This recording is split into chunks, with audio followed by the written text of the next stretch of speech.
Pro boxing fans here with Eddie Hearn. Eddie Hearn, we're living dangerously in this era. We're here at a press conference in London. Usyk-Chisora. First of all, how's life? How's life treating you in this coronavirus period that we're in? I'm all right at the moment, but I read today that apparently 60% of the people don't even know they've got it. So you could have it, I could have it, who knows? But you know, from a business point of view, from a boxing point of view, it's challenging. You know, we don't really know where we stand right now in our sport. We wait on the government to tell us what we have to do. Right now, we have a number of events coming up. All of them are on. You know, for fans, they know that if they buy a ticket for those events and they're cancelled, they get a full refund. But I think that we're living in a couple of week period now where it's going to be very rocky, and not a lot of people are going to know what we're up to next. So I think the immediate concern and the risk for us is the short-term fights. You know, March 28th, April 4th. This is 11 weeks away. Even White Povetkin's 7 weeks away. Joshua's 14 weeks away. So, touch wood, by then, there's less panic and we're over the worst of it. But again, we just don't know. So, we have to carry on as business as usual.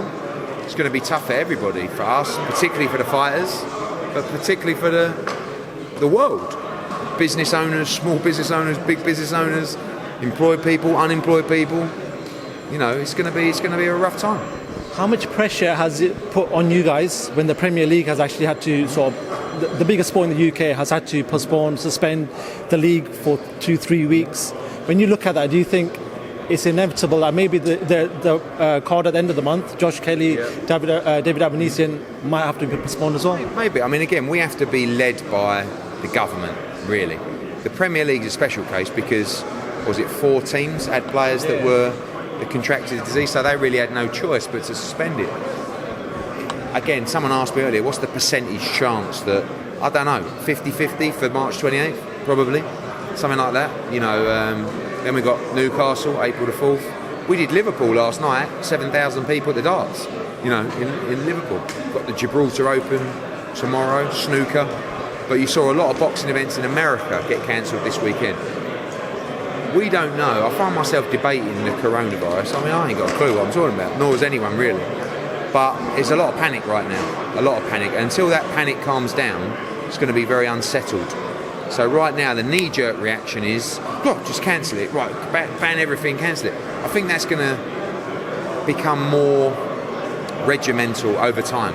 You know, with actually more thought behind why and what's necessary. The British government say, we actually don't think that mass gatherings make a big difference. You know what I mean? Other countries say we think they do. Who knows? But basically, it's out of our hands in the sense that at some point we're going to be told this can go ahead, this can't go ahead. And until that moment, they're all going ahead. And we wait and we get ready for tough times because a lot of rescheduling. And you know, for fighters, they don't get paid a weekly wage. They get paid when they fight. There's fighters that have been training for 3-4 months waiting for their payday in April, May, whenever. It might desert them. They might not get back in the ring till September, October, November. So it's going to be very disruptive, but it's going to be disruptive for our sport, but also for a sport for other sports that are bigger. You know, I mean, football clubs are going to go bust there. You know, like Premier League might be completely ruled out. Liverpool, is your club? No, United. United. So you're quite happy. Yeah. Liverpool, 30 years they've been waiting to win this Premiership.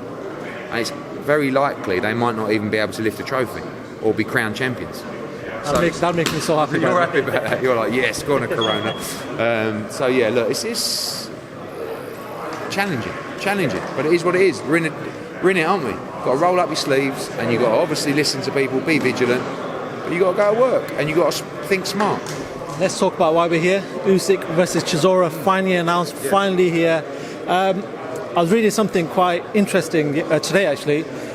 2012, David Chisora was fighting David Haye in Upton Park. In 2012, Usyk was fighting at the Olympics. First of all, that shows you David Chisora in 2020 is still fighting at a top level. It's crazy when you think about it. Just talk to me about David Chisora. He's like a fine wine, getting better with age. He was quite inexperienced back then. You know, he didn't have a huge amateur career. They were the early fights in his career. But really, when you think, I think Chisora is the best he's ever been right now. And a lot of that's down to him. A lot of that's down to David Haye, who's done a great job as well. But I just think this is a remarkable fight because when you look at Usyk, he's mandatory for AJ. he's got the golden ticket. So just go and fight Gerald Washington or, I don't know, like one of these guys. Don't go and fight Chisora at the O2. But when you look at his resume and his career, Michael Hunter fight in America. You've got the Bradis fight in Latvia, unification. Marco Huck in Germany. Gassiev, the undisputed fight in Russia. Tony Bellew in Manchester. And now Chisora at the O2. Who has done that? Like, what fighter has travelled consistently to top fighter, world champions in their backyard and become the undisputed champion and then gone on and like he'll probably end up fighting AJ in London. You know what I mean? So it's incredible, and they're fearless. But Hay thinks he's bitten off more than he can chew this time. In regards to Usyk, he seems to be that stigma of the heavyweight division. Nobody actually knows what they're going to get. He's this cruiserweight undisputed champion moving up. Questions are, does he have the power? Can he be in the ring with someone like Tyson Fury or Joshua, physically bigger than him? But obviously you've seen a lot of the reason why you've signed him. Just tell people why you think this guy, Alexander Usyk, is the real deal. I think pound for pound, one of the best cruiserweights, or not cruiserweight, one of the best fighters today. 100% top 5 pound for pound in the world. One of the best cruiserweights ever. The question mark is, can he translate that to heavyweight? We know he did it in the amateurs in the world, but it's a different game. Chisora ain't no amateur, mate, with 10-ounce gloves, sweating and slobbering all over you and walking you down and backing you up. Elbows, heads, getting everything coming in. So he is completely proven. He's not proven at heavyweight. Can he go on and become a world champion? If he beats Chisora in style, I think the answer could well be yes. But it's a different game now. It's not... I think against Tony Bellew, I think Tony wanted that fight at cruiserweight because he wanted to become undisputed cruiserweight champion. But Tony would have had probably more chance stone heavier or something like that. So we don't know how the power's going to translate, how the movement's going to translate, how the chin's going to hold up, how the gas tank's going to hold up, how the strength in the clinches is going to hold up. These are all the unanswered questions about Alexander Usyk. But the great thing about this fight is they all get answered on one night against Derek Chisora. Because Usyk's not going to go in there and knock him out in a round, 2 rounds.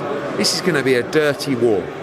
But we're going to learn everything we need to know about Alexander Usyk at heavyweight. Because he's proved himself already in this sport, but not in the glamour division. And that's what we're going to see May 23rd. Eddie, fans are saying 3 pay-per-views in 2 months. Not everyone can afford to watch boxing in this circumstance. So just tell fans or your points of view on why, your response to that. They're saying it's too expensive, they can't watch it. What do you want to say in response? I think it is a lot of money. If you want to watch all those 3 pay-per-views, but what you have is 3 tremendous nights, 3 great heavyweight nights. I would have liked to have gone a week earlier with White, so it would have been 4 weeks rather than 3 weeks, 4 weeks. So again, it's never ideal. Pay-per-view's never ideal. In America, you see the numbers falling because they're charging £65 or £60 for a pay-per-view. We're £19.95, which I think is great value. But I understand, and we've got to a stage now where the pay-per-view debate over the years, it's like, it's up to you. I know that you might go out and you might do 5 times that on a night out. I'm telling you, for 5 hours on your sofa, you're going to get an unbelievable night of boxing. In fact, what was the last pay-per-view I did that you were unhappy you paid £20 for? The answer will be Bellew Cleverly, probably. And before that, Hay Harrison. That was a long time ago. Mate, that was... God knows how many years ago that was. Like every pay-per-view, because of the undercard, is quality. So it's never ideal, but it's down to you. I promise you value for money. I promise you a great night.